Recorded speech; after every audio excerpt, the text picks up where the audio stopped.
Good morning, friends. Myself Jyoti sir from Mechanical Engineering Department.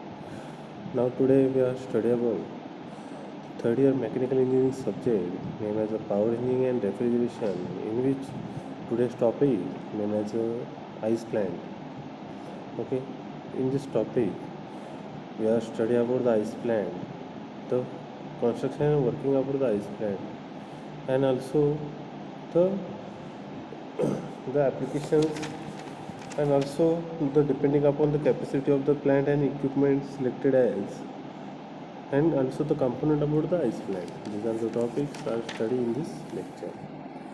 In last lecture we are studying about the domestic refrigerator. Okay, in a domestic refrigerator we are studying about the component about the domestic refrigerator, and also the diagram about the domestic refrigerator, and construction and working about the domestic refrigerator, and applications about the domestic refrigerator. These are the topics studied in last lecture. तर बघा, आपण मागच्या lecture ज्यावेळेस घेतलं होतं, तर मागच्या लेक्चरला आपण काय बघितलं, तर डोमेस्टिक रेफ्रिजरेटर जो आहे त्याचं फंक्शनिंग बघितलं, त्याचबरोबर त्याची डायग्रॅमही आपण बघितली, त्याचबरोबर त्याचे मेन कॉम्पोनंट कोणकोणते आहेत, प्रत्येक कॉम्पोनंटचं फंक्शनिंग काय काय आहे ते इंडिव्हिज्युअली आपण काय केलं जाणून घेतलं. त्याच्यानंतर त्याचं कन्स्ट्रक्शन आणि वर्किंग जे आहे ते सुद्धा आपण काय केलं तर बघितलं होतं मागच्या लेक्चरला. त्याचबरोबर त्याचे ॲप्लिकेशन्स काय काय आहेत हे काय केले आपण मागच्या लेक्चरला बघितले होते. तर आता आजचं जे लेक्चर जे आहे, तर आजच्या लेक्चरला आपण काय बघणार आहे, तर आईस प्लॅन्ट. मग हा आईस प्लॅन्ट जो आहे तर तो कसं फंक्शनिंग करायचं काम करतो, त्याच्यामध्ये सुद्धा महत्त्वाचे कॉम्पोनंट कोणकोणते आहेत हे की नाही, आणि त्याचं कन्स्ट्रक्शन वर्किंग कसं आहे हे काय करणार आहे आपण आज या लेक्चरला जाणून घेणार आहे. ओके, तर ice plant based on VCRS component, compressor, condenser, expansion wall and evaporator. हे हा जो आईस प्लॅन्ट जो आहे त्याच्यामध्ये सुद्धा मेन कॉम्पोनंट कोणकोणते आहेत, तर तुमचं कॉम्प्रेसर तर आहेच, कंडेन्सरही आहे, एक्सपान्शन डिव्हाइसही आहे, आणि इव्हॉपरेटरसुद्धा त्याच्यामध्ये काय आहे तर आहे की नाही. असे हे जे चार काय आहेत तर मेन कॉम्पोनंट आहेत. तुमचं डोमेस्टिक रेफ्रिजरेटर असेल, किंवा तुमचं एअर कंडिशनिंग सिस्टीम असेल, किंवा तुमचं आईस प्लॅन्ट असेल, या सर्वांमध्ये हे चार जे मेन कॉम्पोनंट जे आहेत तर ते काय आहेत तर महत्त्वाचे आहेत. ते काय करायचं काम करतात, महत्त्वाची भूमिका बजावायचं काम करतात. कशामध्ये, तर तुमच्या ह्या तिन्ही ॲप्लिकेशनमध्ये. कशामध्ये, मग डोमेस्टिक रेफ्रिजरेशन असेल, तुमचा आईस प्लॅन्ट असेल तुमचा, किंवा एअर कंडिशनिंग सिस्टम असेल. Okay, primary refrigerant ammonia and secondary refrigerant brine solution. मग हे जे आईस प्लॅन्ट जो आहे तर त्याच्यामध्ये प्रायमरी रेफ्रिजरंट म्हणून कशाचा यूज केला जातो, तर अमोनियाचा यूज केला जातो. आणि सेकंडरी सोल्युशन जे आहे, सेकंडरी रेफ्रिजरंट, प्रायमरी रेफ्रिजरंट म्हणून अमोनियाचा यूज केला जातो, आणि सेकंडरी रेफ्रिजरंट जो आहे तर त्याचा सेकंडरी म्हणून कशाचा यूज केला जातो, तर बरिंग सोल्युशनचा काय केला जातो, यूज केला जातो, आहे की नाही. तर अशा प्रकारचे काय आहेत तर हे आईस प्लॅन्ट आहे. ओके, त्यालाच आपण काय म्हणतो बरिंग सोल्युशनला, इथाईल ग्लायकोल अँड वॉटर याचं कॉम्बिनेशन जे असतं तुमचं बरिंग सोल्युशन, आहे की. तर हे बघा, ही जी डायग्राम आहे ही कशाची आहे, तर तुमचा आईस प्लॅन्टची आहे. तर त्याच्यामध्ये तीन प्रकारच्या प्रोसेस होतात. फर्स्ट मध्ये कुलिंग वॉटरची प्रोसेस होते, त्याच्यानंतर रेफ्रिजरंट सर्किट एक प्रकारचं आहे, आणि बरिंग सोल्युशन सर्किट एक प्रकारचं आहे की नाही. त्याच्यामध्ये तुम्हाला दिसतं आहे बघा, जे रेड बाण तुम्हाला दिसत आहेत ते कशाचे आहेत, तर रेफ्रिजरंट सर्किटचे आहेत. जे ब्ल्यू बाण तुम्हाला दिसत आहेत आहे की नाही, तर ते कशाचे आहेत, वॉटर कुलिंग सर्किटचे आहेत. आणि जे पर्पल कलरचे बाण तुम्हाला दिसत आहेत ते कशाचे आहेत, तर बरिंग सोल्युशन सर्किटचे ते काय आहेत, तर बाण आहेत, आहे की नाही. ही डायग्राम तुम्ही व्यवस्थित बघा, की जेणेकरून त्याचं जे आईस प्लॅन्ट जे आहे तर त्याचं स्पेसिफिकेशन जे आहे तर प्रोडक्शन कॅपॅसिटीवर डिपेंड करतं, आहे की नाही. स्पेसिफिकेशन्समध्ये आईस प्लॅन्टच्या स्पेसिफिकेशनमध्ये त्याची जर प्रोडक्शन कॅपॅसिटी जर बघायची झाली तर ती काय आहे, टन पर डेनुसार केली जाते, आहे की नाही. आईस प्लॅन्ट जो आहे त्याची एक कंपनी असते, है की नाही? तर त्या कंपनीमध्ये किती टन पर डेला काय केलं जातं, आईस काय केलं जातो, मेकिंग केला जातो, यावरती काय करतं, डिपेंड करतं. नंबर ऑफ ब्लॉक, मग टन पर डेमध्ये कोणत्या गोष्टी येतात, तर नंबर ऑफ ब्लॉक, आहे की नाही. किती आईस मेकिंग करायचं आहे तर त्याचे नंबर ऑफ ब्लॉक इन 24 आवर, आहे की नाही. 24 तासामध्ये किती ब्लॉक आपल्याला मेकिंग करायचे आहे आईस, आहे ना, किंवा ब्लॉक इन 8 आवर. डायमेन्शन, मग ते डायमेन्शन ते ब्लॉक जो आहे तर ते डायमेन्शन कशावर डिपेंड करतात, तर त्याची लेंथ असेल, त्याची विड्थ असेल किंवा त्याची हाईट असेल, या तिन्ही गोष्टीवर ते डिपेंड करत असतात. Length into width into height, आहे की नाही. मग फॉर एक्झाम्पल तुमचा ब्लॉक जो आहे की नाही, तर तो काय आहे 10x5x4 असं काय आहे, तर त्याची लेंथ 10 काय आहे, लेंथ आहे, 5 काय आहे, विड्थ आहे, आणि हाईट किती आहे, 4 फीट, आहे की नाही. फीटनुसार काय केलेलं आहे त्याचं ब्लॉक थ्रू आपण काय करू शकतो, आईस मेकिंग करू शकतो. पॉवर कंझ्युमिंग पर डे, मग पॉवर किती कंझ्युमिंग लागतं त्याला एका दिवसाला, आहे की नाही. यावरही आईस प्लॅन्टचं स्पेसिफिकेशन्स डिपेंड असतं. मग आईस प्लॅन्टची साईज जी आहे ती अप्रॉक्सिमेटली 25 किलोग्रॅम, आहे की नाही. एक आईस प्लॅन्ट जो आहे, आईस ब्लॉक जो आहे तर त्याची वेट जे आहे अप्रॉक्सिमेटली किती असतं, तर 25 किलोग्रॅम असतं, आहे की नाही. म्हणजे 36 इंचा जो ब्लॉक बनवलेला असतो, आहे की नाही. Material use in a copper galvanise, आहे की नाही, फायबर रेनफोर्स पॉलिमर. मग त्याच्यामध्ये जे मटेरियल यूज केलं जातं एक प्रकारचं फायबर रेनफोर्स पॉलिमर मटेरियल किंवा कॉपर और गॅलोनाइज मटेरियल काय केलं जातं, यूज केलं जातं. आईस फ्रॉम फ्लास्क और क्रश, आहे की नाही. त्याच्यामध्ये जे कॉम्प्रेसर यूज केला जातो म्हणजे तो कोणता असतो, ओपन रेसिप्रोकेटिंग स्क्रू टाईप और ओपन रेसिप्रोकेटिंग टाईप कॉम्प्रेसर असतो किंवा स्क्रू टाईप ऑफ कॉम्प्रेसर असतो, आहे की नाही. मग वर्किंग रेफ्रिजरंट जे आहे तर ते काय केलं जातं, प्रायमरी रेफ्रिजरंट म्हणून अमोनिया यूज केलं जातं आणि सेकंडरी रेफ्रिजरंट म्हणून बरीन यूज केलं जातं. अमोनिया म्हणजे काय, तर R22 आणि R404A, म्हणजे बरीन रेफ्रिजरंट जे आहे तर ते कोणतं आहे, R404A. मग जे वॉटर जे आहे तर ते कुठं कूल केलं जातं, बाय युजिंग द कंडेन्सर, आहे का नाही. इव्हॉपरेटर आणि इव्हॉपरेटिव्ह कंडेन्सरचं यूज करून वॉटर जे आहे ते काय केलं जातं, कूल केलं जातं. कूलिंग वे आपण त्याला म्हणतो. आणि त्याचं कन्स्ट्रक्शन वर्किंग जे आहे तर ते आपण आता काय करू, जाणून घेऊ, आहे की नाही. Natural ice was used for the preservation purpose for a very long time. जो नॅचरल जो आईस आहे तो कसा आहे, was use in a preservation purpose for a very long time, आहे की नाही. नॅचरल आईस जो आहे तर तो एक प्रकारचा प्रिझर्वेशन पर्पजसाठी काय केलं जातं, यूज केला जातो for a very long time. The manufacturing of ice is one of the principal need to refrigeration because the quality of ice required for the different purpose of very large. ही जी manufacturing of ice हा कसा आहे, artificial आहे ice plant आहे, है की नाही. आर्टिफिशियली आपण काय करतो, तो आईस मेकिंग आपण त्याची करतो, है की नाही. आईस मेकिंग आपण तिथं करतो, है की नाही. Is one of the principal need to refrigeration because the quality of ice required for the different purposes is very large, है की नाही. त्याची क्वालिटी जी आहे त्याची वेगवेगळ्या डिफरंट पर्पजेसनुसार आपण काय करू शकतो, बनवू शकतो, है की नाही. Ice factories are commonly installed nowadays in every small town in India to fulfill day-to-day requirement of the people. ठीक आहे नाही. आईस फॅक्टरीला काय आहे तर आता खूप रिक्वायरमेंट आहे की जेणेकरून लोकांचं काय आहे, कल वाढत चाललं. जसं की ऊन वगैरे जर असेल तर लोकांना काय वाटतं की काहीतरी थंड वगैरे प्यावं. मग ॲप्लिकेशन जर सांगायचं झालं, आईस आपण कुठं कुठं यूज करतो रे, सांगा बरं. कुठं कुठं यूज करतो आईस म्हणजे बर्फ, ठीक आहे ना.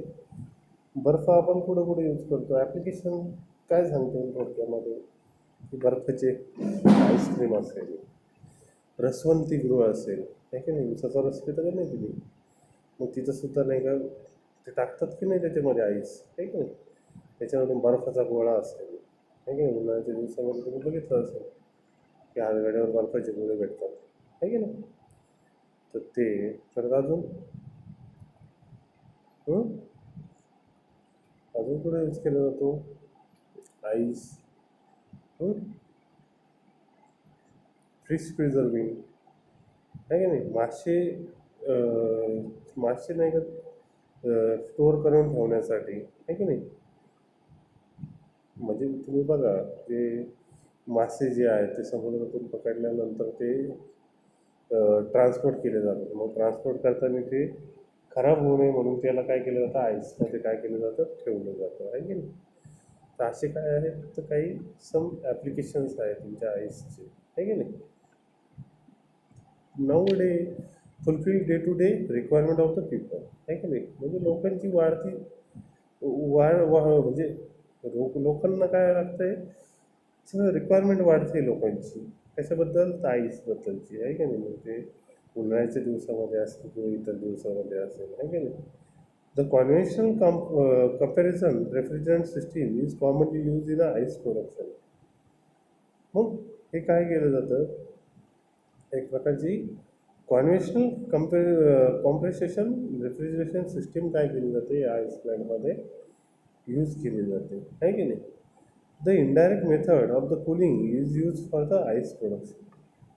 याला एक प्रकारे काय केलं जाते, इनडायरेक्ट मेथड थ्रू काय केलं जातं, आईस कूलिंग याच्यामध्ये केली जाते. याच्यामध्ये तुम्हाला दिसतं आहे बघा, ही जी डायग्राम दिसते आहे आईस प्लॅन्टची, तर त्याच्यामध्ये तुम्हाला एक काय दिसतं आहे, इन्सुलेटेड बरीन टँक दिसतो आहे की नाही. तर इन्सुलेटेड बरीन टँकमध्ये तुम्हाला सेकंडरी बरीन सर्किट आईस कॅन तुम्हाला दिसत आहेत, आहे की नाही, आईस कॅन तुम्हाला दिसत आहेत, आणि त्यात काय केलेलं आहे, बरीन काय केलेलं आहे, त्याच्यामध्ये फिलअप केलेलं आहे की नाही, आणि बरीन पंप तुम्हाला दिसतो आहे बघा साईडला, आहे की नाही. तो बरीन पंप थ्रू काय केलं जातं, इव्हॉपरेटरमध्ये काय केलं जातं, सप्लाय तो काय करतो, इव्हॉपरेटरमध्ये सप्लाय करायचं काम करतो, आणि इव्हॉपरेटर थ्रू काय केलं जातं, कॉम्प्रेसरमध्ये कॉम्प्रेस केलं जातं आहे की नाही, कॉम्प्रेसर थ्रू काय केलं जातं आहे, बरीन सोल्युशन जे आहे ते काय केलं जातं आहे, तुमच्या पंप थ्रू काय केलं जातं, एक तुम्हाला मराठीतून मी तुम्हाला कन्स्ट्रक्शन वापरून सांगतो बघा, लक्ष द्या. जो बरीन टँक आहे त्या बरीन टँक थ्रू काय केलं जातं, bye using the बरीन pump through काय केलं जातं आहे, हे बरीन सोल्युशन जे आहे तर ते काय केलं जातं आहे, सक केलं जातं आहे की नाही, तुमच्या आईस कॅनला सर्क्युलेटिंग करण्यासाठी काय केलं जातं आहे, सक केलं जातं आहे, आणि सक केल्यानंतर ते काय केलं जातं, इव्हॉपरेटरमध्ये पाठवलं जातं, आहे की नाही. इव्हॉपरेटरमध्ये काय करायचं काम करतं आहे, ते हीट होतं आहे की नाही, इव्हॉपरेटरमध्ये ते हीट झाल्यानंतर ते काय केलं जातं आहे, पुढे तुमच्या कशामध्ये पाठवले जातं आहे, तर प्रायमरी अमोनिया सर्किट आपण त्याला म्हणतो, कोणतं, तर कॉम्प्रेसर, आहे की नाही, जे रेडमध्ये तुम्हाला दिसतं आहे रेफ्रिजरंट सर्किट, आहे की नाही, रेड बाणामध्ये, तर ते काय आहे, एक प्रकारचं प्रायमरी अमोनिया सर्किट आहे, तर त्याच्यामध्ये कॉम्प्रेसर थ्रू ते काय केलं जातं आहे, सक केलं जातं आहे, हाय प्रेशर हाय टेम्परेचरने ते काय केलं जातं आहे, कॉम्प्रेस करून काय केलं जातं आहे, पुढं कंडेन्सरमध्ये पाठवलं जातं, आहे की नाही. कंडेन्सरमध्ये पाठवल्यानंतर काय केलं जातं आहे बघा, काय केलं जातं आहे, कंडेन्सरमध्ये पाठवल्यानंतर ते काय केलं जातं आहे, कूल केलं जातं आहे की नाही. मग कूल केल्यानंतर ते त्याचं काय होतं, ते वेपर फॉर्ममध्ये असतं, आहे की नाही, कॉम्प्रेसरमधून आल्यानंतर ते वेपर फॉर्ममध्ये असतं, कंडेन्सरमध्ये ते त्याची हीट जी आहे ती काय केली जाते, ॲब्सॉर्ब केली जाते, रिजेक्ट केली जाते, आणि त्याचं लिक्विड फॉर्ममध्ये कन्व्हर्जन केलं जातं, लिक्विड फॉर्म थ्रू ते रिसिव्हरमध्ये काय केलं जातं, स्टोअर केलं जातं, हाय प्रेशर हाय टेम्परेचरने ते लिक्विड जे आहे ते रिसिव्हरमध्ये स्टोअर केलं जातं. Bye using the expansion wall through ते काय केलं जाते, परत लो प्रेशर लो टेम्परेचरनी इव्हॉपरेटरमध्ये पाठवलं जातं, आणि इव्हॉपरेटरमधून ते परत काय केलं जातं आहे, तुमच्या बरीन टँकमध्ये परत काय केलं जातं आहे, सोडलं जातं. तर अशा प्रकारे काय केलं जातं, एक प्रकारची सर्किट जे आहे तर ते काय होतं आहे, कूल होत चालतं आहे, आणि त्याच्यामुळे काय होतं आहे, जे आईस कॅन जे आहे तर ते काय होतं आहे, बरीन टँकमधले आईस कॅन ॲज अ त्याच्यामध्ये आईस मेकिंग केला जातो आहे की नाही. आणि दुसरी प्रोसेस जी आहे तर ती काय केली जाते, तर तुमच्या कंडेन्सरमध्ये आलेलं जे बरीन लिक्विड जे आहे तर ते काय केलं जाते, पंप थ्रू काय केलं जाते, वॉटर टँकमध्ये काय केलं जाते, सोडलं जातं आहे की नाही. Cooling water circuit through water टँकमध्ये ते फिलअप केलं जातं. त्याच्यामुळे वॉटर जे आहे तर ते काय होते, कूल होतं आहे. त्याच्यानंतर नॅचरल कूलिंग टॉवर थ्रू ते काय केलं जाते, परत पंप थ्रू काय केलं जाते, परत कूल झाल्यानंतर परत ते कंडेन्सरमध्ये काय केलं जातं, सप्लाय केलं जातं. परत ते रिसिव्हर थ्रू किंवा ऑपरेटर थ्रू परत बरीन टँकमध्ये फिलअप केलं जातं ठीक आहे. तर अशा प्रकारे तुमचा आईस प्लॅन्ट जो आहे तो काय करत असतो, वर्किंग करत असतो आहे की नाही. तर बघा, the conventional refrigeration system use for the NH3 as a primary refrigerant, म्हणजे अमोनिया जो आहे तो काय केलेला आहे, ॲज अ प्रायमरी रेफ्रिजरंट म्हणून यूज केलेला आहे. And brine as a secondary refrigerant to achieve the temperature of -10 degree to -12 degree. म्हणजे जे बरीन सोल्युशन जे आहे की नाही, बरीन रेफ्रिजरंट जो आहे ॲज अ सेकंडरी रेफ्रिजरंट म्हणून आपण त्याचा यूज केलेला आहे. तर ते काय करायचं काम करतं, टू ॲचिव्ह टेम्परेचर. किती टेम्परेचर अचीव करायचं काम करतं, तर -10 डिग्री ते -12 डिग्री सेल्सिअसपर्यंत काय करायचं काम करतं, टेम्परेचर अचीव्ह करायचं काम करतं. And artificial ice is manufacturing in 2 different form depending upon the requirement as can ice and plate ice system. मग हे जे आर्टिफिशियल जो आईस काय केला जातो, मॅन्युफॅक्चरिंग केला जातो आहे, तो कसा केला जातो आहे, तर दोन काय आहे, डिफरंट टाईपनुसार तो काय केला जातो आहे, मॅन्युफॅक्चरिंग केलं जातं आहे. मग कसा, कोणकोणते दोन टाईप्स आहे, depending upon the requirement can ice आहे की नाही. कॅन आईसमधून तर काय केलं जातं, मॅन्युफॅक्चरिंग केलं जातं, किंवा प्लेट आईस थ्रू तो काय केलं जातं, मॅन्युफॅक्चरिंग केलं जातं. ह्या दोन सिस्टीमचा यूज करून काय केलं जातं, आईस मेकिंग केली जाते, आईस मॅन्युफॅक्चरिंग केलं जातं. In ice system, the galvanized iron can contain water as are placed in a burning tank. है की नाही. जे गॅल्वनाइज आयन जे आहेत आहे की नाही, ते काय केलेले आहेत, कंटेनिंग वॉटर जे आहे तर ते काय केलेले, त्याच्यामध्ये बरीन टँकमध्ये काय केलेले बरीन टँकमध्ये काय केलेले, तर डीप केलेले आहे इन आणि बरीन लिक्विड जे आहे, रेफ्रिजरंट जे आहे ते काय केलेलं आहे, त्याच्या भोवती काय केलेलं आहे, सर्क्युलेटेड बाय द पंप आहे की नाही. बाय युझिंग द पंप थ्रूचा यूज करून त्याच्यामध्ये काय केलेलं आहे, सर्क्युलेटिंग केलेलं आहे. Plate system hollow rectangular pan are mounted into a big water tank and cold burning or ammonia is circulated through the hollow rectangular pan. This ice formed by the both sides of the pan in the form of the big rectangular slab. जसं की मी तुम्हाला मराठीतून construction सांगितलं, तर ते same construction त्याच्यामध्ये केलं जातं, की जेणेकरून त्याच्यामध्ये पंप थ्रू बरीन सोल्युशन काय केलं जातं, आईस कॅनला बरीन सोल्युशन काय केलं जाते, सर्क्युलेट केलं जातं आहे की नाही. Ice plant can be system shown in figure. The simple vapor compression cycle is used for in a primary circuit using ammonia, a refrigerant, and burning in the secondary circuit. This is the indirect method of the cooling used in a ice production. मग याच्यामध्ये जे दोन refrigerant use केले जातात आहे की नाही, ammonia as a primary refrigerant आणि brine is a secondary refrigerant, हे काय करायचं काम करतात, ॲज अ आईस मेकिंगसाठी काय केलं जातं, हे यूज केलेलं आहे. दिस इज द इनडायरेक्ट मेथड. ती काय आहे, तर एक प्रकारची इनडायरेक्ट मेथड आहे for the cooling use for the ice production आहे की नाही.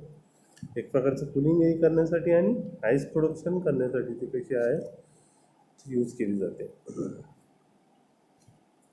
The ice can contain water which reject heat to brine which is circulated in secondary circuit. The brine is pump through the evaporator and again return to the brine tank आहे की नाही. जे बरीन जे आहे तर ते काय केलं जातं, पंप थ्रू काय केलं जातं, इव्हॉपरेटरमध्ये पाठवलं जातं. आणि तुम्हाला मी जसं की सांगितलं की परत ते काय केलं जातं, पूर्ण सर्क्युलेट करून परत इव्हॉपरेटर थ्रू परत बरीन टँकमध्ये काय केलं जातं, पाठवलं जातं. अशा प्रकारचं हे सर्किट जे आहे तर ते सायकल जी आहे ती कम्प्लिटली कंटिन्युअसली चालू राहते. The brine is a pump through the evaporator and again return to the brine tank. The evaporator of the heat of the burine is transferred to the refrigerant ammonia in a primary circuit and burine is cooled. है की नाही. मग primary सर्किटमध्ये ज्यावेळेस बरीन refrigerant जे आहे तर ते इव्हॉपरेटरमधून ज्यावेळेस जातं तर इव्हॉपरेटरमध्ये ते काय केलं जातं, हीट केलं जातं. आणि हीट केल्यानंतर ते जे रेफ्रिजरंट सर्किट जे आहे की नाही, अमोनिया रेफ्रिजरंट सर्किट जे आहे ते की त्या प्रायमरी सर्किटमधून ते काय केलं जातं, पास केलं जातं.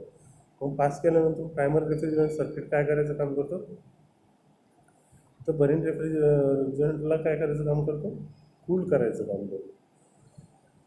आणि again return to the insulated brine tank, आणि कूल करून ते काय करायचं काम करतो, इन्सुलेटेड बरीन टँकमध्ये परत ते पाठवायचं काम करतो. आहे की नाही. The vapour refrigerant ammonia from a evaporator is suck by the compressor.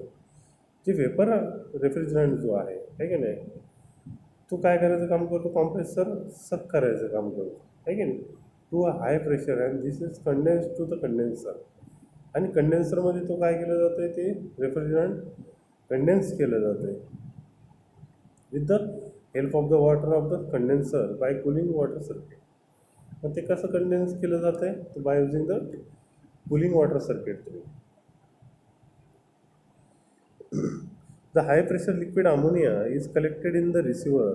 आणि हाय प्रेशर लिक्विड अमोनिया जो आहे तो कशात कलेक्ट केला जातो, in the receiver and pass through the expansion wall. आहे की नाही. रिसिव्हरमध्ये तो काय केला जातो, नंतर कंडेन्स झालेलं लिक्विड रिसिव्हरमध्ये स्टोअर केलं जातं आहे. आणि एक्सपान्शन वॉल थ्रू ते काय केलं जाते, परत लो प्रेशर लो टेम्परेचरने ते काय केलं जाते, एंटर टू द इव्हॉपरेटर. इव्हॉपरेटरमध्ये ते काय केलं जातं आहे, एंटर केलं जातं आहे, which is coil dipped in brine. त्यावेळेस त्याचे कॉईल जे आहेत त्या काय केलेल्या असतात, बरीनमध्ये डीप असतात. Is cooled at to ammonia absorb heat from a vapour and cycle is repeated. आहे की नाही. जे बरीन जे आहे तर ते काय राहतं, तर त्यावेळेस कूल होतं आणि अमोनिया ॲब्सॉर्ब हीट. आणि अमोनिया जो आहे तो काय करायचं काम करतो, हीट ॲब्सॉर्ब करायचं काम करतो. आणि जे आईस कॅन जे आहेत त्याला कुलिंग करायचं काम करतो. आणि आईस कॅन कुलिंग झाल्यानंतर त्याच्यामध्ये आईस मेकिंग केली जाते. तर अशा प्रकारचं काय आहे, तर एक प्रकारचं सर्किट जे आहे तर ते कशाचं आहे, तुमच्या आईस प्लॅन्टचं हे फ्लो डायग्राम आहे की नाही. एक मिनिट हा.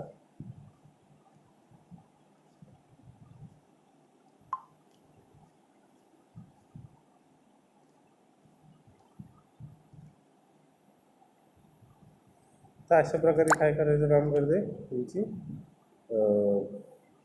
जी आईस प्लॅन्ट जो आहे तो काय करायचं काम करतो, वर्किंग करायचं काम करत असतो.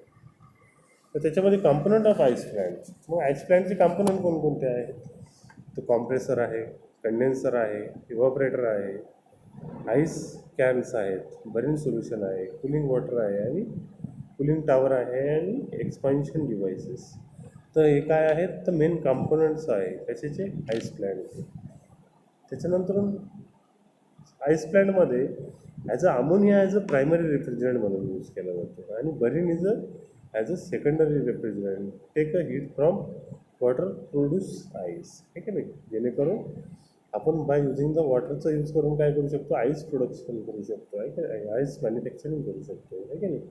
तर बरीन जे आहे ॲज अ सेकंडरी रेफ्रिजरंट म्हणून काय करतो आपण त्याचा यूज करतो. त्याच्यानंतर रेफ्रिजरेशन सर्किट आहे, त्याच्यानंतर कूलिंग वॉटर सर्किट आहे, आणि बरीन सर्किट आहे की नाही. हे सगळे आपण काय केले ते आता बघितलेच आहे की नाही.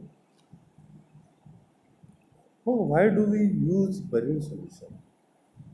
जे बरीन सोल्युशन जे आहे हे कशासाठी यूज केलं जातं, as a primary refrigerant remain in a plant room under supervision आहे की नाही. जे प्रायमरी रेफ्रिजरंट जे आहे ते काय करायचं, ॲज अ अमोनिया म्हणून जे यूज केलेलं आहे, remain in a plant room under supervision. ठीक आहे. एक प्रकारचं रूम टेम्परेचर देण्यासाठी ते काय केलेलं आहे, यूज केलेलं आहे.